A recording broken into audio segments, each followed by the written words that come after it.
स्वच्छ पाणी व सिटी बससाठी भाजपचा इशारा, 72 तासांचे अन्नत्याग आंदोलन होणार. दूषित पाणीपुरवठा आणि ठप्प बस सेवेवरून लातूरमध्ये भाजप आक्रमक. लातूर शहरात महानगरपालिकेच्या वतीने होत असलेल्या अनियमित व दूषित पाणीपुरवठ्यामुळे नागरिकांच्या आरोग्यावर गंभीर परिणाम होत असल्याचा आरोप करत भारतीय जनता पक्षाने तीव्र आंदोलन छेडले. सध्या शहरात 10 दिवसांआड पाणीपुरवठा होत असून अनेक भागात पिवळसर व दूषित पाणी मिळत असल्याने नागरिकांमध्ये संतापाची लाट उसळली आहे. यासोबतच शहरातील सिटी बस सेवा पूर्णपणे ठप्प झाली असून सर्वसामान्य नागरिकांना मोठा त्रास सहन करावा लागत आहे. महिलांसाठी मोफत बस सेवेची घोषणा करण्यात आली असली तरी प्रत्यक्षात केवळ सुमारे 5,000 स्मार्ट कार्डधारक महिलांनाच याचा लाभ मिळत असल्याची बाब आंदोलनकर्त्यांनी निदर्शनास आणून दिली आहे.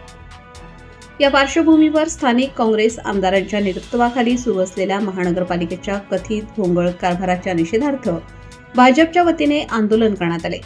यावेळी महानगरपालिका आयुक्त माननीय श्रीमती मानसी मीना यांची भेट घेऊन तात्काळ स्वच्छ पाणी पुरवठा सुरू करावा तसेच सिटी बस सेवा पूर्ववत सुरू करावी अशी मागणी करण्यात आली आहे. मागण्या तात्काळ पूर्ण न झाल्यास भारतीय जनता पक्षाच्या वतीने 72 तासांचे अन्नत्याग आंदोलन करण्यात येईल असा इशारा देण्यात आला. लातूरकरांच्या जीवाशी खेळ करणारा कोणताही प्रकार सहन केला जाणार नाही अशी ठाम भूमिका यावेळी भाजप पदाधिकाऱ्यांनी मांडली.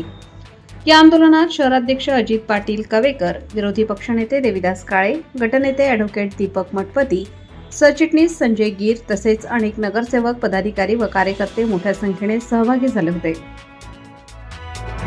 चालू घडामोडींच्या अपडेट जाणून घेण्यासाठी आपल्या लोकप्रगती वार्ता चॅनलला सबस्क्राईब जरूर करा. बेल आयकॉनवर क्लिक करा आणि रहा अपडेट.